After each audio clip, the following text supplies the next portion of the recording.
എത്തിച്ചത്. ഇനി കോഴിക്കോട് ലഹരിക്കടിമയായ ഭർത്താവിന്റെ ആക്രമണത്തിൽ ഗുരുതരമായി പരിക്കേറ്റ് ചികിത്സയിൽ കഴിഞ്ഞിരുന്ന യുവതി മരിച്ചു. ഫറോക്ക് സ്വദേശിയായ മുനീറയാണ് മരിച്ചത്. കഴിഞ്ഞ ബുധനാഴ്ചയായിരുന്നു സംഭവം. 6ഉം 8ഉം വയസ്സുള്ള മക്കളുടെ മുന്നിൽ വെച്ചായിരുന്നു ഈ ജബ്ബാർ ഭാര്യ മുനീറയെ അതിക്രൂരമായി ആക്രമിച്ചത്. ഇന്ന് രാവിലെയാണ് മുനീറ മരണത്തിന് കീഴടങ്ങിയത്. ശ്യാമപ്രസാദ് തയ്യാറാക്കിയ ആ റിപ്പോർട്ട് കാണാം. കോഴിക്കോട് ഫറോക്ക് സ്വദേശിയായ മുനീറയുടെ അപ്രതീക്ഷിതമായ വിയോഗത്തിൻ്റെ വേർപാടിലാണ് ബന്ധുക്കൾ. എന്തായാലും കഴിഞ്ഞ ബുധനാഴ്ചയാണ് ഈ ആക്രമണം ഉണ്ടായത്. ഈ ആക്രമണത്തിൽ ഗുരുതരമായി പരിക്കേറ്റ് ചികിത്സയിലിരുന്ന മുനീറ ഇന്ന് രാവിലെയോടുകൂടിയാണ് മരണപ്പെട്ടത്. എന്തായാലും ബന്ധുക്കൾ ഇപ്പോൾ ചേരുന്നതാണ്. ഇദ്ദേഹം ഈ ജബ്ബാർ എന്ന് പറയുന്ന വ്യക്തി നിരന്തരം ലഹരിക്കടിമയായിരുന്നു. എന്തായിരുന്നു സാഹചര്യം ആ സമയത്ത്?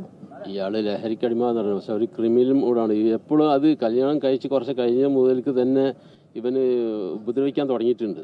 പക്ഷേ അത് ഇപ്പോൾ ഒരു വർഷം ഒരു 5-8 മാസം മുമ്പാണ് ഒരു ചെറിയ പ്രശ്നങ്ങളൊക്കെ ഉണ്ടായ സമയത്ത് ഇവന് അവളെ കൊല്ലാൻ പോയി. അങ്ങനെ കൗത്തിന് കത്തി വെച്ച് ഞങ്ങൾ ഇവിടെ ഹോസ്പിറ്റലൊക്കെ കൊണ്ടുപോയിക്കപ്പോൾ അവിടെ സ്ക്രാച്ചൊക്കെ കുടുങ്ങിയത്. കൗത്തിന് ഞപ്പം കൊല്ലും എന്ന് പറഞ്ഞിട്ട് അങ്ങനെ അതിന് എങ്ങനെയൊക്കെ രക്ഷപ്പെട്ട് അവൾ പുറത്ത് ചാടിയതുകൊണ്ടാണ് അന്ന് ജീവൻ രക്ഷപ്പെട്ടത്. പിന്നെ അതിനുശേഷം ഞങ്ങൾ പറഞ്ഞത് ഞങ്ങൾ കുടുംബത്തിൽ കൊണ്ടുവന്നത്. നിരന്തരം ആക്രമണം ഉപദ്രവം പതിവായിരുന്നു.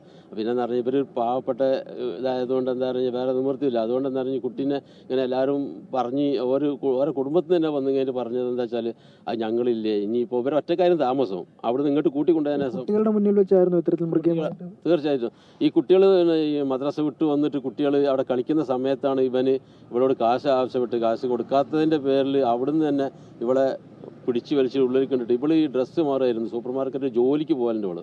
ആ ജോലിക്ക് പോകാൻ വേണ്ടി ഡ്രസ്സ് മാറുന്ന സമയത്താണ് ഇവന് പിടിച്ച് വലിക്കുന്നത്. പിടിച്ച് വലിച്ച സമയത്ത് തന്നെ ഇവന് കത്തി അവിടെ 2 ദിവസം മുമ്പ് കൊണ്ടുപോയി സൂക്ഷിച്ചതാണ് ഇതിൻ്റെ ഉള്ളിൽ. അത് ആസൂത്രണം പല പ്രാവശ്യം ഇവന് ഭീഷണി പറഞ്ഞിട്ടുണ്ട്. അതുകൊണ്ട് പിന്നെ എനിക്ക് ഒരു ചുക്കും പേടിക്കാനില്ല. ഞാൻ മതിയാരിക്ക് നിന്ന് കഴിഞ്ഞാൽ ഈ മതിയാരിക്ക് നിൽക്കുക എന്ന് പറഞ്ഞാൽ കാശ് മതിയാരിക്ക് കൊടുത്തോളം എന്നുള്ളതിൻ്റെ അർത്ഥം. ഈ സൂപ്പർ മാർക്കറ്റിൽ ആ കാശ് ഇപ്പം കയ്യിൽ ആക്കും. ഭീഷണി ഉണ്ടായിരുന്നു നേരത്തെ തന്നെ. ഇവനെ ഇടയ്ക്കിടയ്ക്ക് പിന്നെ അവിടെ ജോലി ചെയ്ത് വരാൻ കാത്തിക്കാണ് ഇവന് ആ കാശിനും വേണ്ടിയിട്ട്. അങ്ങനത്തെ ഒരു അവസ്ഥ ആയിരുന്നു. ഈ ലഹരിക്ക് എന്തെങ്കിലും സൂചനകളെല്ലാം തന്നെ കുടുംബത്തിന് ലഭിച്ചിരുന്നു ആ ഘട്ടത്തിലെല്ലാം തന്നെ? ഇങ്ങനെ ശരി അടിക്കുന്നതായിട്ട് ഞങ്ങൾക്കറിയില്ല. ഇങ്ങനെ ലഹരിക്ക് അടിമാണെന്നൊന്നും ഞങ്ങൾക്കറിയില്ല. ഇങ്ങനെ ആക്രമണം ഉണ്ടായ സമയത്ത് ഞങ്ങളിങ്ങനെ ചോദിച്ചപ്പോൾ ഓരോരുത്തർ ഇങ്ങനെ പറയുന്നുണ്ട് ഞങ്ങൾക്ക് കഞ്ചാവ് ഇതൊക്കെ ഉണ്ടാകുന്ന ഇങ്ങനെ അറിയുന്നതല്ല. ഞങ്ങളതിനെ പറ്റി ശരിക്കും അറിയില്ല.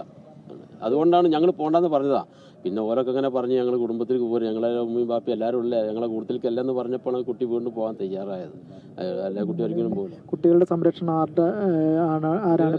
ഞങ്ങൾ കുട്ടീൻ്റെ ഉമ്മനെ തന്നെ ഏൽപ്പിക്കുകയാണ്. കുട്ടീൻ്റെ ഇവളെ ഉമ്മണ്ട് ഇപ്പം മരിച്ച മുനീറിൻ്റെ ഉമ്മയും ബാപ്പയും ഉണ്ട് ഇപ്പോൾ. അപ്പോൾ അവരെടുത്താണ് ഇനി കുട്ടികൾ വളരാൻ പോകുന്നത്.